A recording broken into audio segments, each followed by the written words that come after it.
en fait, ça faisait un bout de temps là, que moi, je voulais reprendre confiance en moi-même, en mon corps surtout. J'avais peur de me blesser à l'entraînement. Je ne voulais pas retourner dans un gym où je ne savais pas si j'allais être bien accompagnée. Puis avec une équipe de kinésio, ça me donnait la confiance, tout ça. J'ai cliqué sur le lien. J'étais toutefois encore pas sûre, tu sais.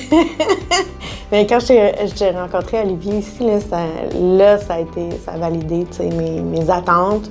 Puis j'ai dit oui tout de suite, là, tu sais, pour le challenge. J'ai même pas pris le temps de dire je vais y penser à la maison. Non, c'était vraiment ce que j'avais besoin et envie, tu sais, comme entraînement, là. Mon histoire, ma petite aventure, c'est qu'en 2018, j'ai eu un diagnostic de leucémie lymphoblastique aiguë, donc un cancer du sang, qui habituellement s'attaque aux enfants. Puis à 36 ans, moi, j'ai développé ça, une belle petite fille de 10 ans dans ma vie. Et je savais pas si j'allais m'en sortir. 2 ans et demi à faire de la chimiothérapie tous les jours. 18 ponctions lombaires au total, ça veut dire chimio dans la colonne vertébrale. Radiothérapie également. Donc, j'étais rendue à dormir 20 heures sur 24 parce que j'avais plus aucune énergie. Pourquoi pour moi c'était important de revenir à l'entraînement?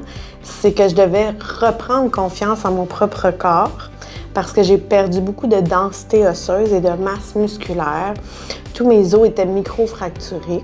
Et on m'avait dit qu'il faut faire attention pour pas chuter, pour pas avoir une fracture.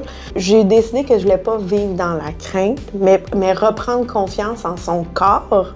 Même si on a les outils, même si on a les moyens, il faut être accompagné. Puis c'est vraiment ça qui s'est passé. Mais pourquoi c'est important? C'était pour reprendre surtout confiance en moi. Le bien-être qui vient avec tout ça, tu sais, c'est un bénéfice qui est excellent. S'il y a une perte de poids, c'est un bonus pour moi, mais c'était pas l'objectif premier. L'exercice premier, c'était de dire hey, j'ai confiance en mes capacités, je sais que je suis capable de faire, puis ça m'entraîne un sentiment de bien-être, puis un retour de l'énergie, puis un sommeil qui va mieux, puis le stress qui diminue, puis le sentiment de la gang aussi, tu sais, on est 12 filles, on se tient, tu sais, quand quelqu'un va moins bien, on l'encourage un peu plus, puis ça va, tu sais, c'est ce que j'avais besoin, moi. Ce que j'ai aimé le plus du challenge en forme et motivé, c'est l'accompagnement de Manuel et de Joanie, qui sont nos 2 coachs le lundi et le mercredi, mais aussi toute l'équipe au complet. T'sais, on rentre ici, on est bien accueillis, les gens sont contents de voir qu'on vient à nos entraînements. Les filles, les 11 filles avec qui j'ai fait le challenge, on est devenus des guerrières. On a fait la guerre ensemble. Il y a un sentiment d'appartenance à cette gang-là qui est fort, puis qui est entraînant, puis qui vient ajouter une motivation supplémentaire à le faire tout seul avec un coach. Je dis pas que c'est pas la bonne façon. Pour moi, je préfère quand c'est en équipe. Puis ce sentiment-là, il est important parce que chacun remarque les progrès de l'autre, félicite l'autre. « Hey, wow, as-tu vu comparé aux dernières semaines, comment t'es rendue forte, comment t'es rendue bonne? » Fait que c'est vraiment ce que j'ai apprécié le plus, c'est l'accueil et le sentiment d'appartenance au groupe, vraiment. Mes prochains objectifs, là, on va continuer pour l'été, on va continuer pour l'automne également. Puis moi, je suis pas une fille d'hiver. Puis j'en ai parlé avec ma kiné. Et puis, mon défi cet hiver, ça serait de faire de l'escalade.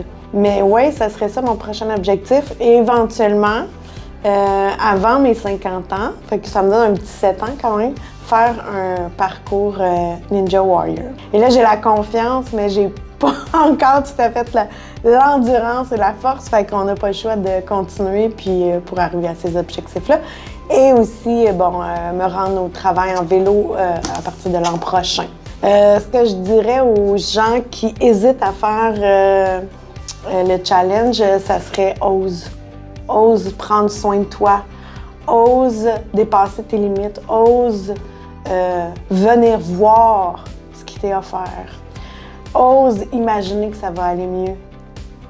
Tu sais, le premier pas, c'est le plus important. Moi, c'est quand je suis rentrée ici que, malgré le beau discours d'Olivier, je savais que j'allais être bien, tu sais. Fait que ose cliquer, ose venir, puis ose t'impliquer dans une cause qui va être bon pour toi. C'est pour ton bien-être que tu vas le faire, pour ta condition physique. Puis on a toute une histoire, là, on peut pas marcher dans les souliers de l'autre, puis tout ça, mais on a toute une condition qui fait en sorte qu'on a peut-être besoin d'appui, puis ici, ben, tu vas le trouver, tout simplement.